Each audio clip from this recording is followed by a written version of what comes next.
Hello and welcome to an all new episode of the Spotlight Authors Edition.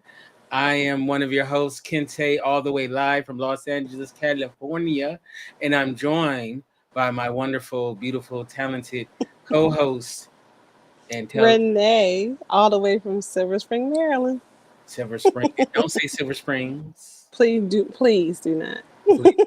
Right. All right. So how you been? How was your day? It was pretty good. Busy. Working on a couple of proposals and writing, editing, reviewing stuff. Working on some resumes for people. So, but Okay. good. How about Did yours? Pretty good actually. I did pretty good. Now, have you worked on your book since the last show? Actually, yes. I'm working on illustrating the illustration process for the children's book. So I finished two last night. So hope to work on a few more before the night's over. All right. You know what you should do is kind of film your process a little bit, and that Oh might yeah, be a little something extra for when the book comes out. good idea. Thank you. Yeah. All right. So our guest tonight is a old friend of our network. I was I was on her show the first time.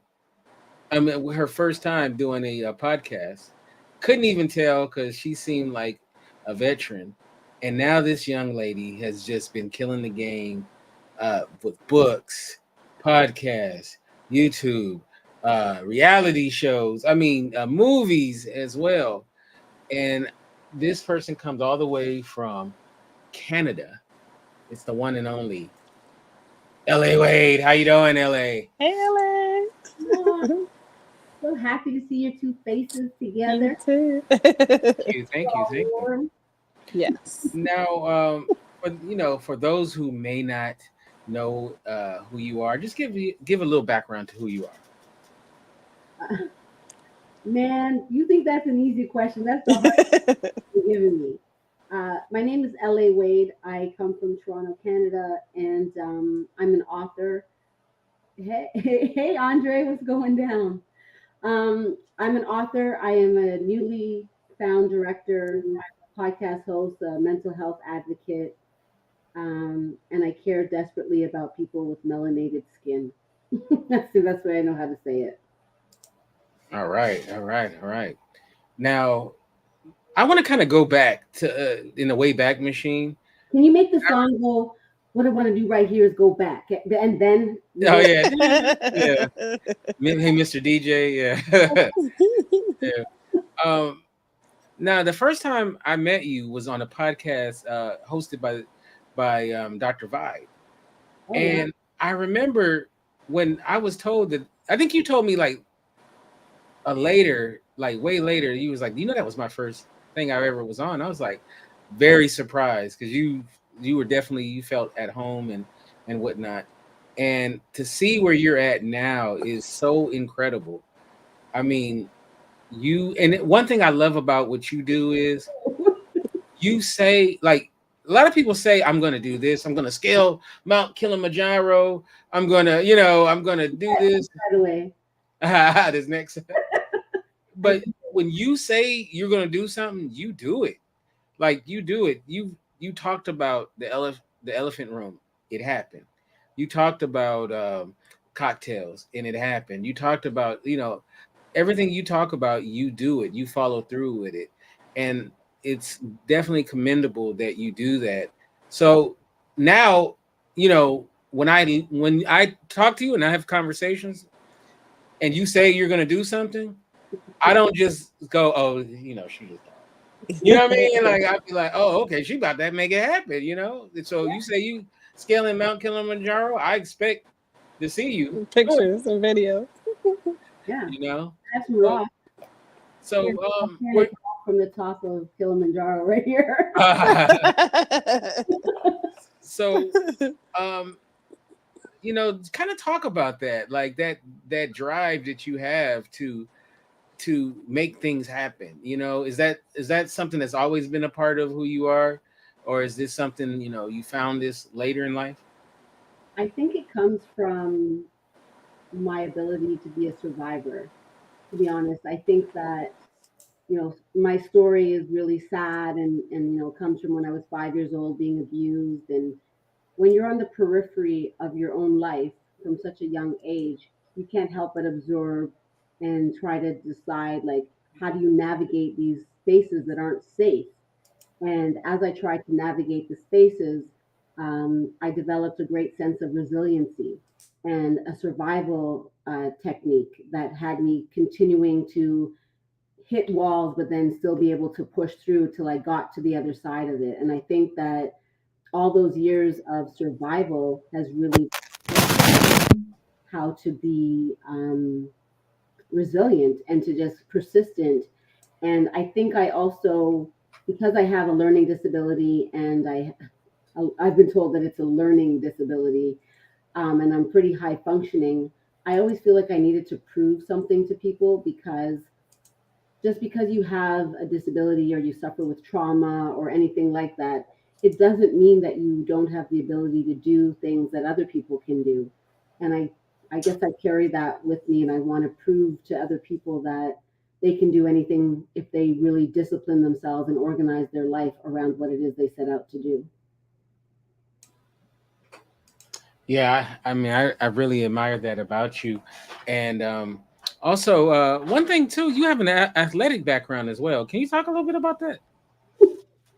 Well, I used to, well, in the beginning, I used to play softball at a pretty high level. Had I not run away from home, I would have probably attempted to be on the Canadian national team. I was always into sports when I was younger, but after I had my last son, I decided to, because I was older, I was almost 40 when I was turning 40 when I was going to give birth to Braden. And I heard horror stories about how you might lose yourself when you get pregnant so late in life. So of course I decided to do a fitness competition when I was like, I don't know, I was 33% body fat and I weighed like almost 200 pounds. And within 9 months, I was able to get down to 12% body fat and grace a stage with other people and come in third place. And I had never done anything like that before, but it's just like anything else. My education was like that. My fitness background was like that. It's kind of like I say I'm going to do something, and I'm hard pressed to see, like, there has to be a really damn good reason why I can't do it. And I will try every angle until it is accomplished. And if I really want it and it's just harder to do, I'll just keep moving. If you just keep moving forward, you're going to get there. And so I take the hits, but I'm resilient. I keep coming back. And you also represent two worlds. One is being a Canadian, and also being a Grenadian. Don't make me take out my flag. So, talk about a little bit about your Grenadian roots, and Grenada? Oh and, man. and how because a lot of people, I don't know that people know a lot about Grenada. What? How can they not? I'm telling you, yeah, you'd be surprised. I know because, hi, Ron, what's new? I would say that Grenada is imprinted into my DNA. It's my heart. It's my weight in the water. It is the Mm. islands that my heritage comes from, my ancestry. And, you know, my mother came to Canada back in 1962 as a domestic, and she was a maid for this white Jewish woman, and she was able to make something of herself by becoming a psychiatric nurse and really building something. But she always helped me to understand where she came from, my connection to Africa. She put me in African dance classes. I had African heritage classes, and I just felt a real sense of connection from where she came from, even though she would warn me a little bit about, you know, don't bring too much of that into the classroom or into your social spaces, because she was very aware of how people would perceive that expression of my cultural heritage in a very white hegemonic space. And so I just found ways to integrate it into who I was. And I would always speak about it as if it was natural, like as if I was describing my hair, or it's like I'm also Grenadian. And Grenada is a very tiny island in the Caribbean. For those that don't know, I don't know how you don't know. America invaded it back in Mm-hmm. the 80s because they were afraid of our relationship with Cuba and Castro and Russia, because they were, pushing socialism. And I actually ended up marrying the cousin of Morris Bishop, who was assassinated there, and that's who my son is a distant cousin of Morris Bishop. Malcolm X's mother was from Grenada. Amanda Seals is Grenadian. We, Uh, we won't we won't talk about that. listen, Beyonce, Beyonce's publicist, Yvette, Mm. is also Grenadian. Our parliamentary secretary, our former parliamentary secretary was Grenadian. One of our first parliamentary secretaries was Grenadian. So we're a tiny island. There's only about 107,000 people, and probably double that outside of the island itself because we couldn't all go home. It would sink. Oh Uh, wait, you forgot Mr. Killer. Mr. Yeah, Run with congratulations. it. Yeah, so if you're into soca and things like that, then you know Mm. that Jab Jab is where you want to go if you want to have that kind of experience. And I incorporate those things into my artwork because it is so much a part of who I am. It's when you live in Toronto and you're black, yes, you can be from Canada and just be black like that, but there's very far in between. They're usually in Halifax, very small amounts in southern Ontario. And there's a real disconnect between the Caribbean black and the Canadian black and the American black.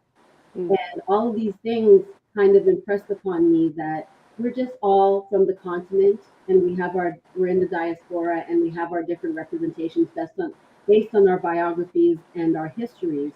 And I want to make sure that I bring that forward, but with a way that amalgamates us as people and doesn't keep us separate. We can all be different, but we all have to understand that we have a common history that brought us to the areas that we were in, and we have a lot more to talk about than the things that don't matter in this world. And I wish we'd focus more on that, learn how to trust and love each other a little bit more. Do you see Canada as your forever home, or is there somewhere where would you like Now, to end?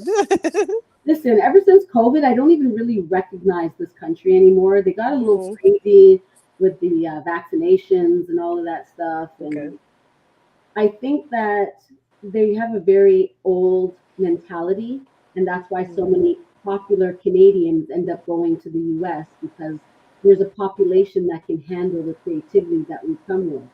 And I'm not saying I know that I will create a legacy here because of that, just like Drake did. But he didn't create it here; he created it Right. there, and then we all were like, "Yeah, Drake." Right. Right? So, and then people like Julie Black, who is Mhm. very popular, but she's not. She didn't cross over to the U.S. She's become like a national treasure here, but it limits your ability to make the bank that you want to make in order to have your Mm. legacy match your efforts.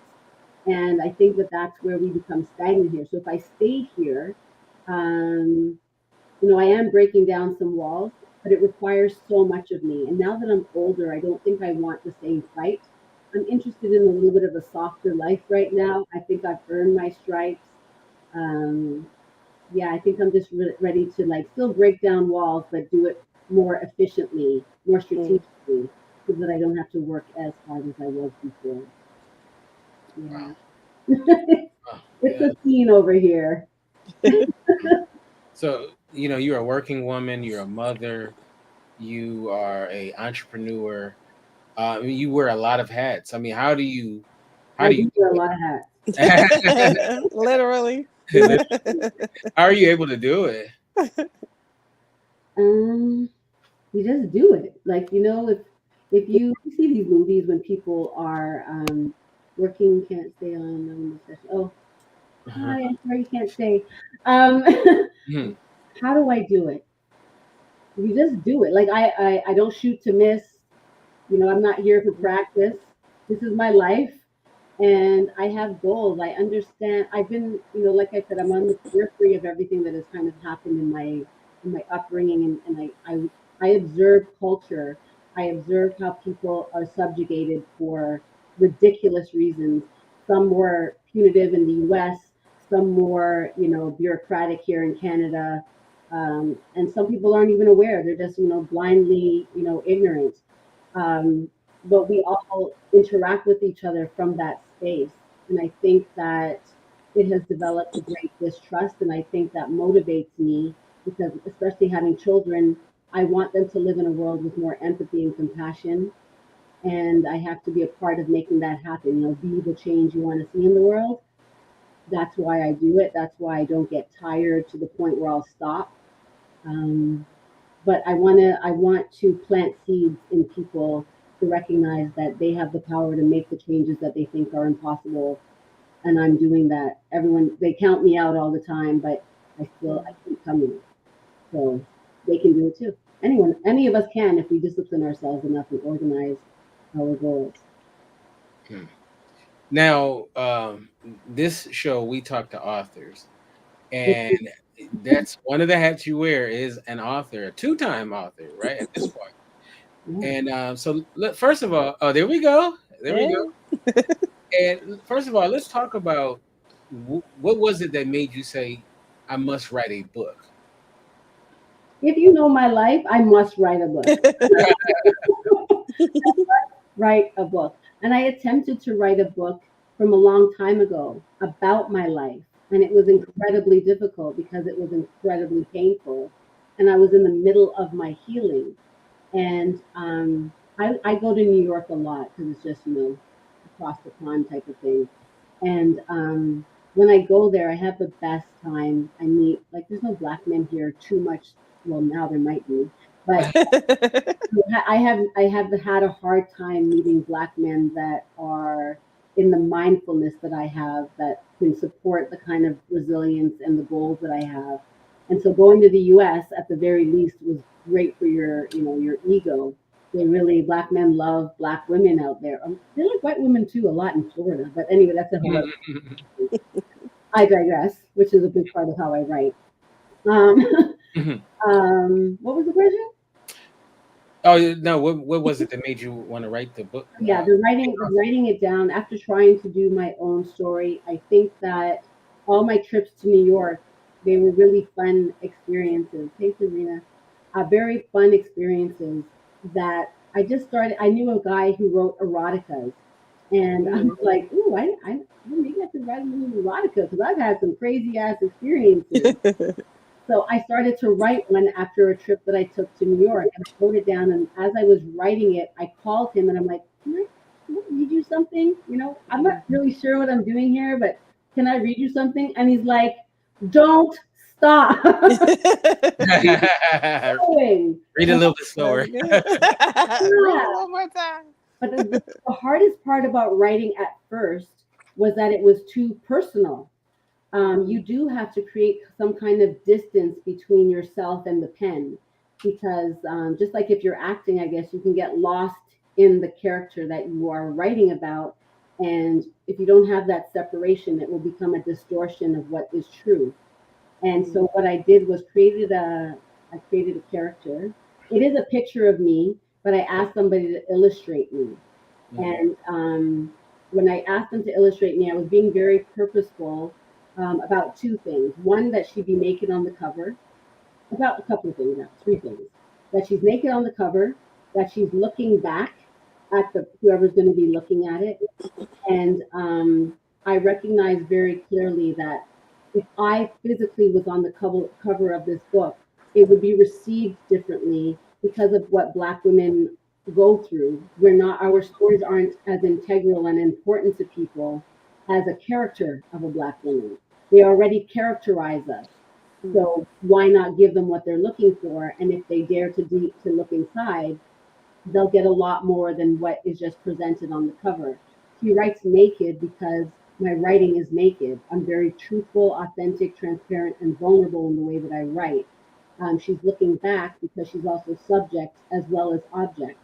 And so that's why she's looking back at the people who are looking at the cover of the. So while she's naked and seems like an objectifying herself, she's letting them know that I'm looking back at you because I also have something to say in spite of you, decompartmentalizing me in the way that compartmentalizing myself in a way that just looks at the things that people like my ass. It's pretty big in the book, but Yeah. it's in real life, so it's okay. I mean, it is me. So I do these things on purpose because I think it already automatically creates a conversation. Um, we live in a time where I was with someone for 16 years, and I had to start dating again after it crumbled, right? And that experience was traumatizing. And until I did my healing, and when I say my healing, I also always say that my living is my healing, because it's not just you don't arrive at healing. You have to continue to heal constantly, and every situation is a new opportunity to heal. So my living is my healing, and I started to be able to find the humor in the experiences that I was having. Um, and then I watch a lot of film and television, and the way that comedy works, I really just enjoyed that whole process of taking something that is very serious and then breaking it, because I don't want people that look like me to be reliving the trauma that I've gone through. Instead, I want to bring awareness to it while giving you a comedic break so that it's palatable. You can take it in, and it's something that you can navigate a lot easier. Now, did you pose for the cover of the book? This is an old picture. I have this old Hmm. picture from before I even thought about writing a book. I Oh just wow! So there's an actual picture like There that. is an actual Oh, bunch of okay. pictures. There's a bunch of pictures where I did a nude photo shoot. Oh, okay. It was done in an artistic way, and I just thought, well, I'm calling myself a sex addict. I might as well give them a little bit what they're expecting, while also Hmm. giving them so much more. And that's what a good relationship is like. And I think I'm building a relationship with readers that can depend on the fact that I'm going to be honest. I'm going to be naked in the way that I tell my truth, and they can start to get a cadence for how I like to tell stories. Did Hmm. you find out something different or learn something about yourself as you started writing this series? Yes, and that I'm a really great storyteller. Okay. That I can take complex issues and I can make them plain. I can, Mm. there's a lot of things about relationships and our own personal development that we kind of just surface. We go on the surface of these things. And there's a lot of depth to the way that we communicate what we're doing. In my new book, in particular, I talk a lot about the difference between the space between the trigger and the response, meaning that I might be triggered by something, but something happens internally with me before my behavior is projected a certain way. And it's within that little space that seems like it's like really fast, that really the difference between my resilience and me and my comfort exists in that space. A lot of things that we do, we are not paying attention, or we're underestimating the power of our choices and our ability to make those choices, and where they're coming from, your why. Why are you doing the things that you're doing? I ask myself that all the time. Why are you doing that? Especially if you're not getting the outcome that you're looking for, you want to be able to understand why you're doing something. If you just keep doing it over and over again, you're not going to make that shot. And I don't shoot to miss. So I plan on making the shot. That's just how I do All right. it. Now, if it, okay, so this is loosely about your life, right? Pretty much, it's It's about your fun. life. It It's is. my life. So are there people that would read the book and go, "Wait a minute, she talking about me"? Well, yeah. Has anybody ever come back to you and said, "Wait a minute"? I've read this each story that belongs to a person. I've read it to them. Really? Oh. Yeah. Oh, wow! I like to be a fly on the wall for that one. Actually goes over really well. Like, for example, my Okay. ex-husband, he's my prologue in this book all day, you know, and I read it to him, and his response was, "I'm so sorry. I didn't know I made you feel that way." Wow. This isn't about throwing people under the bus. This book is Mm. about self accountability. This is the adventures of a recovering sex addict. So the process of what I'm looking at is in the healing. It's not in just the escapades, but people want the escapades. So I give it to them. But I also let them know that there are consequences to living your life without really thinking about why you're doing things the way that you are. So it really is an adventure through relationship after relationship or encounter after encounter where I can recognize how I'm showing up, share that through, like a stream of consciousness in a sense of my thought process of that trigger and behavior. Like, let's say my behavior is the sex addict. But before that was the abuse. So when I meet somebody that triggers a response from abuse, there's a whole bunch of things that I'm trying to work through, like shame and fear and expectations and shouldas, and wouldas, and all of these different things that make me act in a certain way. And until you are aware of why you're doing it, you're just running on, you're just doing it habitually. And I didn't want to be on this train anymore, this wagon, the wrong wagon, where I just felt like I didn't have any control over my life. I always ended up on the floor crying. I was sad. I was depressed. I was suicidal. I didn't want to live Mhm. anymore. And those, I felt like a prison. And so I didn't want to be in prison anymore. So I started to have to look at myself in a really, you know, personal, and I strip away everything. And when I got really empty, I was terrified because I didn't know what to put back inside. It's a process, and I go through it in great detail as I tell each story.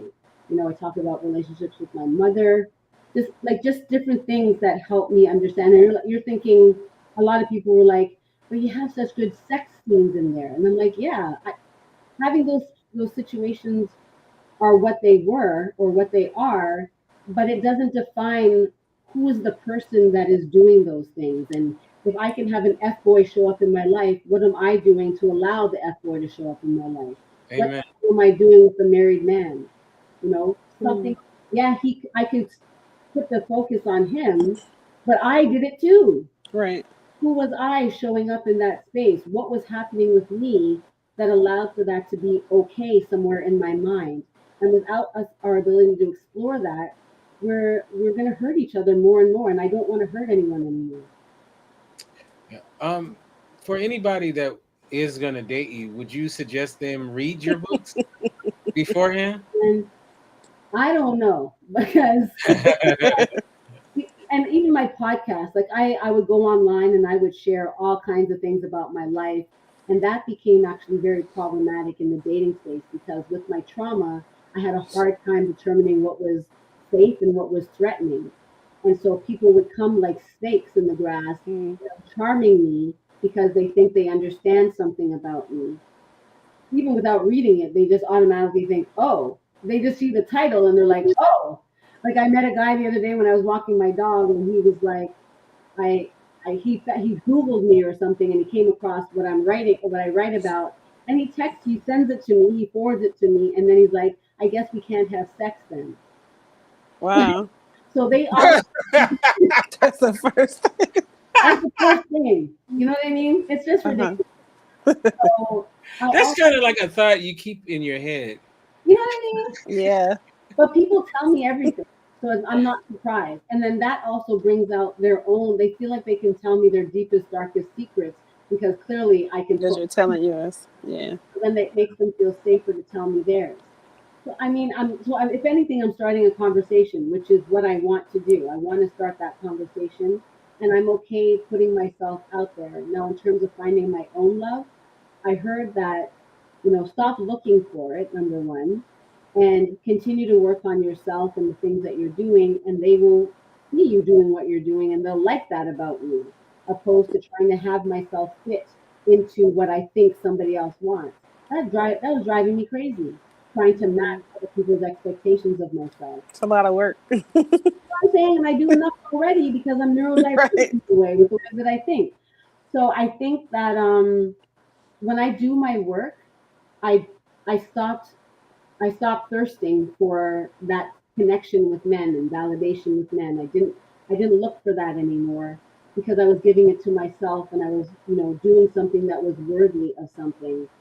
And when I finally was in the zone of doing it after writing the second book, doing the movie, those experiences also were transforming me because I had to be different to show up to even do this kind of stuff, Mm. right? So as I started to formulate into a new person, I started to attract different types of people.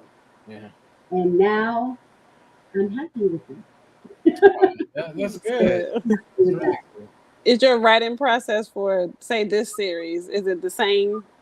Or was it the same for both books? No.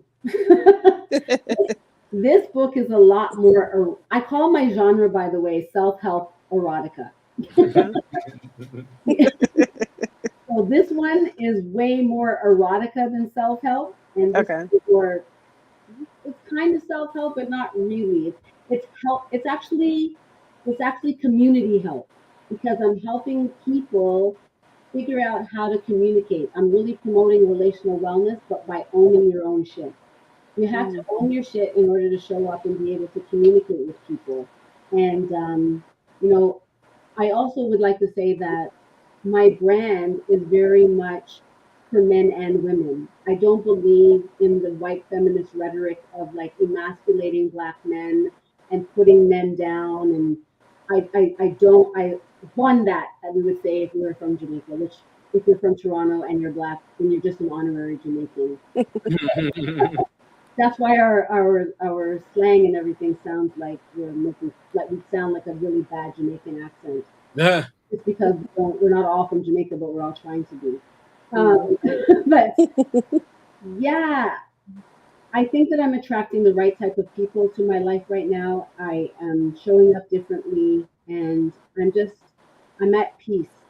I'm at that. I finally found the peace that surpasses all understanding, and I Mm. want to create space for people to be able to show up within that peace in order to have conversations. You can't be angry and come to that Right. solution, right? And I think a lot of us don't feel heard because we don't create space, and black men in particular.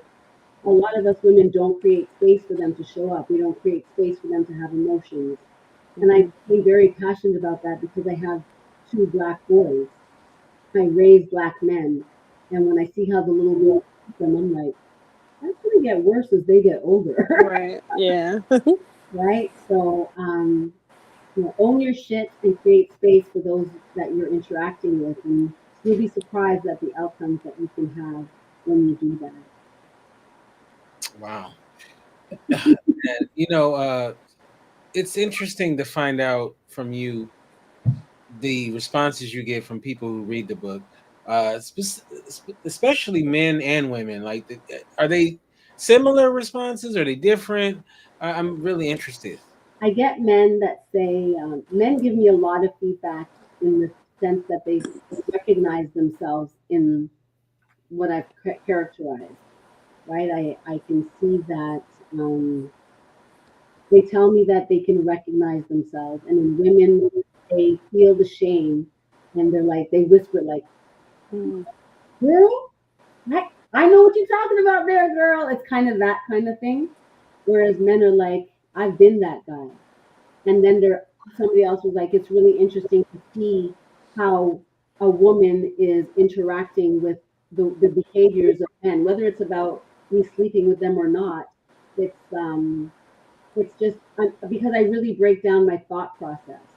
So when a man is trying to approach a woman and they're unclear on how to do that or whatnot, you get a glimpse into what might be happening for the woman when you advance her in a certain way. Because sometimes men be missing how to do that. They just, and no hurt to them. It's just that they show up in this world based on how they've been allowed to show up in it Mm. Yeah. and how we've treated them. So I really think that creating space for people to show up as they are by revealing the truth of who they are, they're getting a catharsis. Is the general what idea that I'm getting from people. There's a catharsis of them recognizing themselves and appreciating the healing part of it because they don't know what to do. It's the first time that they're even coming face to face with some of their feelings because they didn't even know that that's what it was. You feel it, but you can't name it. And I think what I'm doing is naming things that people just had feelings towards. It's Mm. really powerful because when you can name something, you can start to do something about it. Wow. Yeah, it's really fun. It's really fun. I wonder though, the guys that didn't make the book, are they like upset? Like, where am I at? Well, I don't know because I only speak to the ones that I do put That in are the. in there. I have, uh, and the other thing is about these books is yes, I'm calling myself a sex addict, but I'm really just more of a love addict. So it's right. not like I'm in these streets like just like out there like that. Which that is a Mhm. type of sex addiction. It's called hyper sex addiction, but I don't have that particular type of sex addiction. So I'm not in the streets. I'm not like if anything, I'm a monogamous person. I go from one person to the next. I've never slept with two people on the same day. Stuff like that. It's not like, and honestly, the men that I was with as a result of the addiction, it became a part of like a release. So I used to describe it as cutting. I felt like I was Mm. cutting the way that people would cut themselves to feel like they're relieving a piece of a pressure on them. I was relieving something about myself that was giving me the illusion of connection and belonging with that individual that just wasn't true. Wow, that's very deep. I'm sure there's people who tell you all the time that they read your book and maybe that they were able to see some things in themselves. Like I know you said the guys did, but I'm sure some of the women. Definitely the girl. That Hmm. Mhm. everyone sees themselves if they're being honest. Because Hmm. I'm talking about human things. I'm not just talking about men and women things. I'm Okay. talking about that vulnerable space where we show up to want to connect with someone, and for one reason or another, it's not working. You know, when a man gets shut down, or when a woman is ghosted, or all of these different things. Yeah, you can say I was ghosted, but then what does that do to the other person when that happens? Right. Nobody's thinking about that. So those are the kinds of things that I reveal. And you might think twice about doing it because, there's a different checklist other than I'm not getting all my needs met, so therefore I'm ghosting this person. Hmm. That's Have you no, ever ghosted somebody? Have but you ever ghosted someone? yes, but I go through the process of how I get there. And for those who you would think I would ghost in the stories, and I don't ghost them, you're like, why didn't she get rid of that person? So there's a whole, like in the new book, I create what I call a SWOT analysis. I don't know if you can Oh see. yeah. Yeah, yeah, yeah. And because it's called Friends with Benefits, but mostly liabilities. And and so the reason is because if you think about doing an investment, your relationships are an investment. And so therefore, when you are investing in a relationship, you want to do what kind of they would do for a product or a service. They would do a SWOT. What are the strengths? What are the Yeah. opportunities and threats of that product or service? Should I be investing in that product or service? So you should do the same approach with your relationships. What are the strengths? So, here you are to a couple. Mhm. You saw fit that you are investing long term in one another, right? So that means that there's enough strengths, and whatever weaknesses there are, there's opportunities from those weaknesses, and the threats are minimal. So you've come to an idea that, you know what, nothing is safe in this world, but based on Right. analysis, I'm going to go for it because it's worth that investment. Whatever it was that you prioritize in your life as high value, and whatever is, the deal breakers, Mhm. the strengths outweighed that. And so therefore here you are. Even in platonic relationships, which I also talk about. This is not just about men that I have had intimate relationships with. I talk about girlfriends that are just trifling, that, treat women a certain way, and think they can get away with that kind of stuff without being accountable. And maybe they have, but I guarantee you when they read it, they're going to feel ashamed of themselves. Mm. I'm not trying to make you feel ashamed. I'm trying to shake you into a reality that you need to be more accountable to how you show up. We need to stop putting so many expectations on people. It's too much for us to bear. You Right. know, Kinte, don't put so much on Renee that she can't feel like she can breathe. And Renee, don't put Kinte under a glass jar and try Mhm. to like own him. We can't own people. We've been through that, Black people. We've been Right. through Yes, Renee, I know. Yeah. don't be Are phony. you listening, Kinte? yeah, but it's true. And I think that I go back to my very first lesson I got from the Bible, oddly enough, which was God God gave us the choice of how to Mhm. love him. And I believe that that is the template by which we need to show up in our relationships. Give people the choice to choose you. If you're not chosen, don't turn crazy. There's a reason why. Right. And just go back to your SWOT. Your SWOT will help you understand that that wouldn't have been a good investment anyhow. Some investments are great short term, but then you know how to set boundaries so that you're not giving long term investments to a short term return. Wow. Right? You don't want to spend. Yeah, you're right. Makes sense. Yeah. Yeah, so I mean, it's that's what it is. People say, "I never thought about it that way." This makes Right. sense. LA, I get you. I see myself. I'm giving people things to think about and how to Mhm. approach their own lives, and I really am grateful for the opportunity to do that. Because you don't want your life to be. I don't want to be remembered for all of the pain I went through. I want to be remembered for the change I created. And I think that's the critical mass that I'm trying to create right now is, I want Black people to see that there is another way of imagining our interactions. I feel like our imaginations have been stunted, that we are so Mhm. caught in the narrative of what happened to us in the past that we don't know how to imagine anything different for ourselves past that amount, but past what happened before. You know, when we think about mythologies, I think I said this on the Elephant Room on this platform Mhm. a long time ago. The mythologies of our people, you know, it really tells you about who you are. So if we're deep in the enslavement conversation, then that's how we're going to keep referring to us. The fact that we Mhm. went from slaves to now calling ourselves enslaved is a Mhm. huge jump because the mentality of a slave is different from somebody who was enslaved, right? Mhm. And when we went from, Negro to Black to African, like we're our awareness of who we are keeps changing, and that mythology is what's allowing for the changes to happen. Without the mythology, we don't have it. So when hip hop came into this existence, it gave us a mythology until it was co-opted by capitalism and turned into something where it was now reinscribing who they want us to be in order to perpetuate that capitalistic idea and keep us subjugated underneath what we need to be doing. That's what it's doing. But if you tell a Jamaican, let's say, that they're not good, do you understand the cuss you're about to get? Jamaicans know who they are because Mhm. their national mythology is that we are Jamaicans. Yeah. There's a whole. I had to stand up straight to even say it. Right. Mhm. Right. Country perpetuates that within the people. But when you think of yourself as enslaved, you walk differently.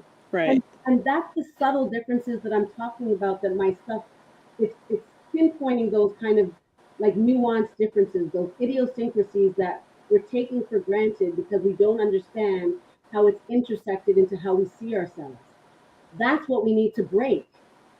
They're telling us who we are. We're not imagining something different for us. Right. Like robots walking it out and giving them exactly what they want us to do. I'm not down for Mhm. it. Right. It's not. I was born in hip hop. Like I just turned 50. So Ah, yeah, that's right, huh? hip hop. So I'm Mhm. as old as hip hop. And that thing was birthed in me that creates that. Like I was of the times of KRS-One, of Africa Bombada. They had that's a different type of hip hop than Yeah. what's here now. And now, yeah. Right? So that mythology is what I was brought up in. So that's why I speak this way. What are our kids going to be speaking now that capitalism has done its thing with it? Like God love Mhm. all of these people that are popping their pussy and twerking their asses. Like if that's what you feel is empowerment, then more power to you. But are you really empowered? Right. Because when I try to follow that as a woman, I end up on the floor crying because I'm getting ghosted because he got what he wanted and now he has And no now one it's to care gone. me Yeah. anymore. Mhm. How empowered am I? Oh, Right? you're right. You're right. Yeah, he turns into Casper. Yeah. Yeah. Wow. Before we transition to another aspect of what you're working on, I just want to let the audience know this is episode 2 of the Spotlight Authors Edition, and Friday we're going to have episode 3, and we'll be joined by Jen, and the topic is so you've written a book, and now you're sending it to your editor. So we're going to talk about that. on that, and that's Friday's show. So, Right. all right, I just wanted to get that out the way. All Yes, right. So, not only are you an author, I and am. we didn't even get into Video Vixen.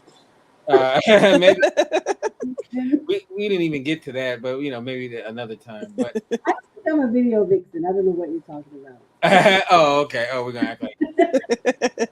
Um, so you are also in a filmmaker as well now. So Yes, I mean, just incredible. So talk about that. I cannot be happier. Okay, so as I told you, I was trying to write my biography, but it was too hard. And then writing the little like relationship stories became easier. So I wrote that. Simultaneously, I had a long time ago with my old editor, Sheldon Shaw, big up yourself. Um, we had started to write like a couple of pages of a screenplay of what it would be like to tell my story through a screenplay. Hmm. And so I used that, and I worked with a gentleman named Carlos Anthony here, who is a grant writer that has done a lot of non-unionized productions. And he's like, "Oh, you got that? We can film that over the weekend and then apply for a grant." So he did. He got all of the people together. He submitted we filmed the thing. You can see it on my YouTube channel. My what I used to create the movie and get the grant, and I submitted it. And as I finished writing this book, I got the acceptance from the Canada Council of the Arts saying that I Nice. was awarded, pretty handsome amount of money to do a short film. Wow. And Nice. with Carlos's brilliance, he said to me, um, let's do it as a backdoor pilot. Yes, we'll do the short film, but let's film it in a way that it can continue because you have a lot of stories that Hmm. you can tell. So I thought, why don't I use parts of my book into the screenplay and make the film based off of the book? And so that's what I was able to do. I was able to create a short film using parts of my book, and it. I just recently turned, like I said, I turned 50, and I did the release of my book and an exclusive film screening. I sold out the theater. Actually, I didn't even have to sell it because I'm not allowed to sell it yet because I'm going into the film festival circuit. But I opened it up. A lot of people came. There was a lineup outside. And when I sat in the dark with people and that movie played, and that first beat hit of because it's a comedy slash dramedy, and I'm sitting in the crowd, and that first joke, so to speak, happened, and I heard the eruption of everybody laughing at what I intended for them to laugh at. Wow. There's no other feeling. Mm. I didn't know all those people. They weren't just my family saying, "Ha ha ha, we get it, LA." It was people I didn't hardly know that was in there. It was people that I knew in there. It was the most inspiring moment of my life. It That was, is so cool. I'm so proud of you. Yeah. man, the drama.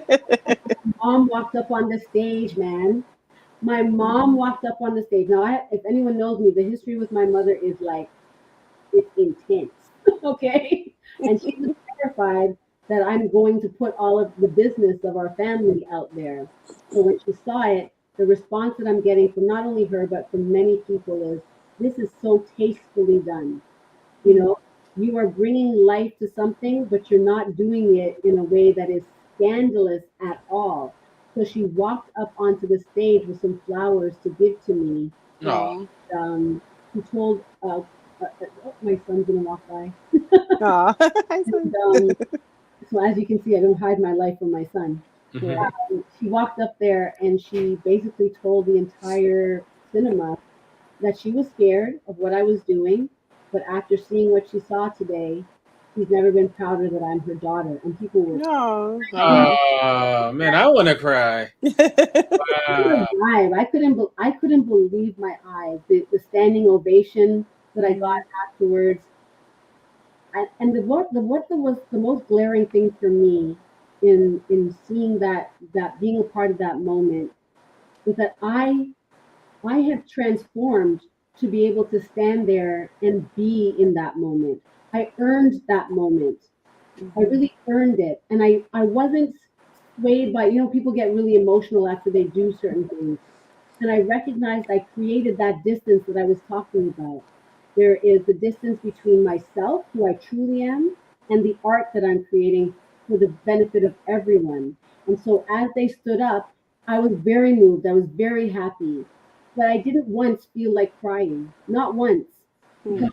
I worked so hard. So there's Yeah. nothing to cry about. It's Right. I'm supposed to celebrate that. I'm supposed to, and that's the difference.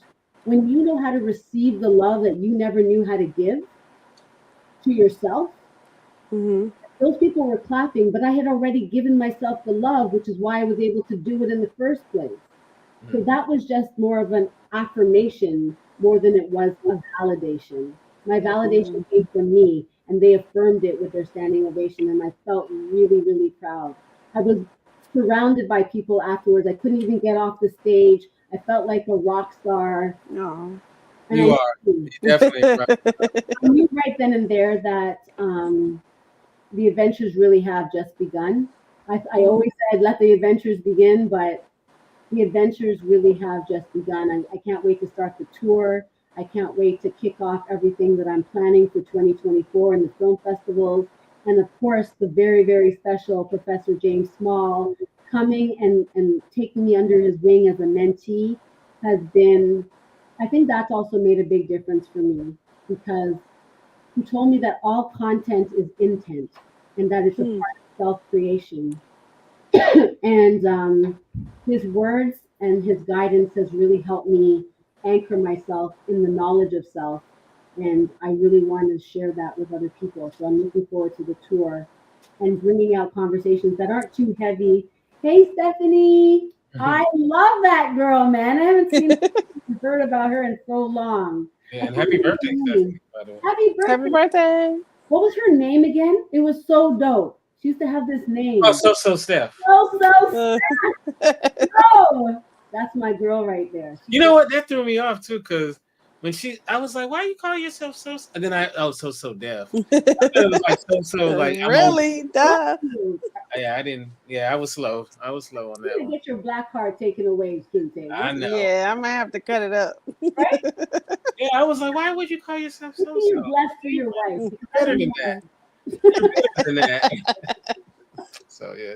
But yeah, Social Steph is one of my favorites. I wish I could. I'm hoping I still get to meet her one day because I just loved how she articulated herself. She was funny, she was sexy, she was sassy, and I never even met her in person. But Right. all through her word and the little picture that pops up when I see her, I'm like, this girl's a vibe. This is my girl right there. Nah, she's awesome. Yeah, I Yeah. might have to cast her in a movie or something. Hey, that's for sure. Yeah. Um, so man, that is so cool. Like I'm seriously living vicarious through you because just to see where you've come and you just do Aw. incredible things, and I'm just so proud of you. And I know you have so much more to go. I mean, this is just the beginning. Yeah. It's just the beginning. And I know we were working on a reality show for a while. Are you still doing So I was on. Let me take a drink for that one. that? I was taking behind the scenes photography for a Nigerian housewife show here in Toronto. And then I was doing Cocktails with LA more regularly those times. And so they asked Cocktails with LA to host their reunion special. You're welcome, sweetie. Aw. And after hosting their reality special, they were like, I think you should become one of the wives on our show. And I'm like, I'm not Nigerian. They're like, it doesn't matter. People from the Caribbean say that they don't know where they're from anyway, so it won't matter. I'm like, okay, that's my storyline. And they allowed me to do Cocktails with LA and me wanting to be a media trailblazer. So I'm like, that works, that hits. I'm gonna do that. And I did. Wait, where's your Nigerian husband at? Only one of them was married. Everybody else was divorced. Oh wow, that is so crazy about That is that. so Man. It's sad. like the housewife show. They're not with anybody. Right. He wasn't even Nigerian. He was Jamaican because Oh wow. Why did you say different Negro housewives? you know what I'm saying? We were supposed to do like ancestry.com. It was supposed to be a big reveal that we actually have like 90 something percent Nigerian, but Hmm. that never happened. I learned a lot on that show of what not to do in film.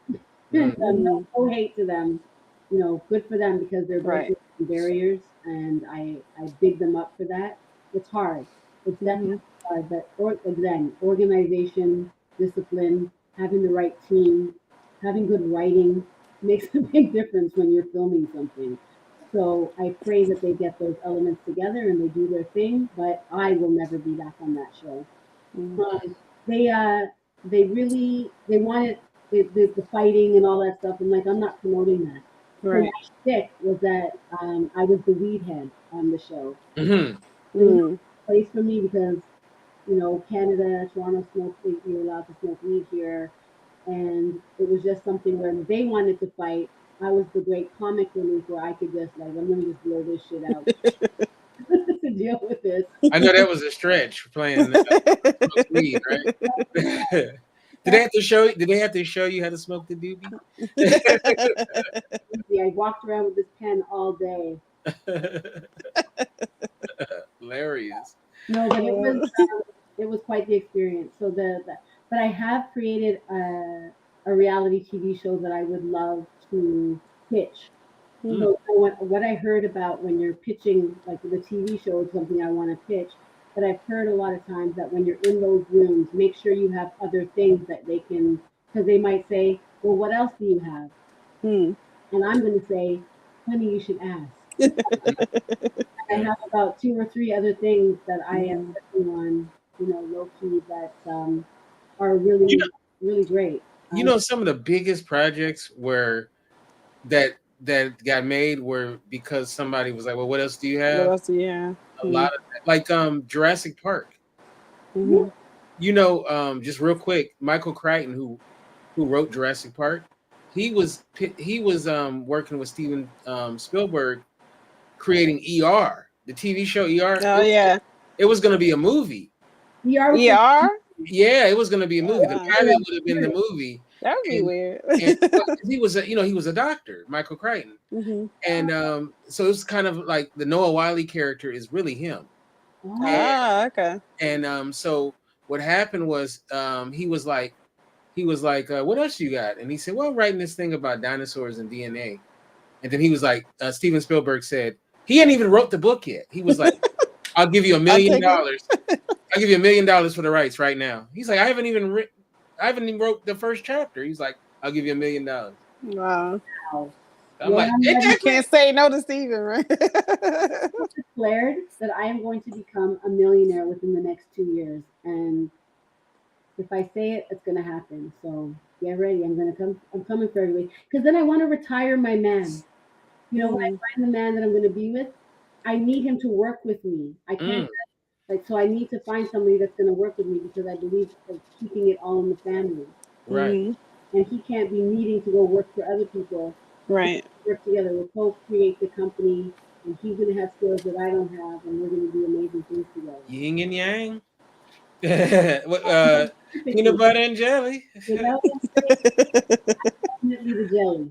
Oh wow, man! I am, like I said, I am so ecstatic. So much. Every once in a while, I have to do a check-in just to see what you're up to, Thank you. and it's always just lovely things that you're working on. And I'm, like I said, I get a little emotional when you tell me about some of the things you're doing, and I just know, like I said, I've known you for a while now, and just to see all the things that you're doing and you've done. It's just incredible, and I want to thank you so much for coming on the program to share with us. And so, what should we be on the lookout coming up soon for you? Okay, so as of next year, we launch straight into the What Do You Thirst For tour, where I will go around showing the movie and doing our Q&As. You see all those videos that people are passing around about relationships and whatnot. Mm-hmm. They're great, but I think that it needs some context. So what it does is my books and my movies allow for the conversation to become contextualized around the issues that we really need to speak on. So I'm launching a North American tour. I'm creating an RV that's going to be like a traveling bookstore and movie studio and Nice. studio.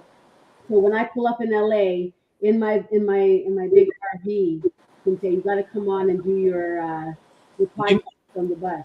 know what? We'll do it. We'll do something live in front of an audience, Yeah. and it'll be awesome. So we'll, And you know, so let me just say, Mike Truth will be the official host of the What Do You Thirst For tour. I'm going to bring Mike on tour with me. See, Oh, nice. right? We have to keep it Mhm. family. Mike, that's the homie right there. I haven't. How's he doing? he's actually sick right now. He has Oh man. a bit of a cold. Oh, He's Oh, doing okay, just a good. cold. Okay. Right. I hope it's just a cold, you know. Right. There's a lot of weird things happening to people as after getting vaccinations. There's a lot more, and if we're going to pretend like it's not there, I don't really, I don't want to get political, but something's going on in these streets. Yeah. He's like the African Dos Equis guy, the most interesting man in the world. I mean, that brother he's always doing something cool or whatnot. Man, I like that brother a lot. So you tell him I gave him a shout out. Yes, definitely. Mike Truth will be the official host, and so we'll be going along. The first stop is January 26th. It's not the official launch day, but we will be at the University of Manitoba in the Human Rights building there, and followed by that, we're going to do our launch with Professor James Small at That's Boucan Restaurant here in Toronto. So if you want, if you can make it down here for February 1st, we'd love to have you. Um, and then we start to go to Brock University, and hopefully we'll just continue doing the different schools. But I really, if there's a plug for the HBCUs or any fraternities or sororities that want to connect me so that I can get into the U.S. with this tour, we're happy to come along and have the conversation, show the movie. I've entered into quite a few film festivals. So not only will I show up at the film festivals, I want to go into the local community that don't get the opportunity to go to the film festival and show up in their community and bring it to them. And maybe what I can do if we're going to red carpet things and whatnot is create some type of launch where local a local a local person that doesn't get the opportunity to have those kind of experiences can become my date at one of the film festival all. red carpet events, because I just think things like that are important. Experience is so important to expanding your imagination, and that's why my bus is going to look crazy, because they're going to be like, this is just ridiculous. I'm Uh, just trying to birth something new in all of us. We are not buried, we are planted, and we can grow up to be, the trees by the riverside that we were told about. And I I really like that. I like that. We're not buried. We're planted. it's not mine, but you know what I'm saying. I think Oh man, I was about to say. Whoa. I'm like, you said I heard, copyright that. right? I don't know where I heard that, but I know that it's a thing, because that's how I feel. A lot of us feel like we're buried under all of our circumstances, but sometimes we're being planted instead. And when it's the right time with the right environment, we're going to sprout, and then we're just going to keep growing. That's what I hope for our community. Right. Well, thank you once again for coming on the program. thank you, thank you. And Renee, do you have anything that you want to promote or anything? Uh, almost done with the third children's book. So Yes, All my right. goal is before December 31st. All love those right. kind of goals. I Yes. love it. I love it. Advice to people writing. If you write about 1,200 words a day, Hmm. you get to the end of your book in a good amount of time. Like I write my books. The first book was from July to October. This book was from the end of August to November. Okay. Writing about 1,200 words a day, you're gonna get something that you can really work with. Don't over scrutinize the 1,200 words. Hmm. You can edit. That's right. You need the words to edit, so just write it down. Yeah, and I say the only limit in writing is punctuation. So keep writing. I love I comma. like it. I like Dot, it. dot, dot. All right. And once again, I want to let people know that this Friday, 6 p.m. Pacific, 9 Eastern, we'll be joined by Jen, and we'll be talking about what to do once you've written a book and now you've given it to your editor. So that should be a good topic. I can speak for Renee. We both love you very much, LA, Yes. and can't wait to see you in person. So I will Yes. definitely see you out here for sure. Oh my goodness. So, Yeah. maybe if we get enough time, we can do a little event or something. Yes. Oh, Andre, if you're still watching, I'll be in New York March 20th to the 24th for the Women's International Film Festival. I would love to be able to show the film, even on a small scale in Staten Island. If you're still there, hit me up. Let me know. I would love to come out there. That's how we start the momentum of. I booked my first thing in New York. All right. All Yeah. right. With that said, we'll see you guys Friday and have a great rest of your week and God bless. All right. Peace out. Yeah, thank you. Amazon.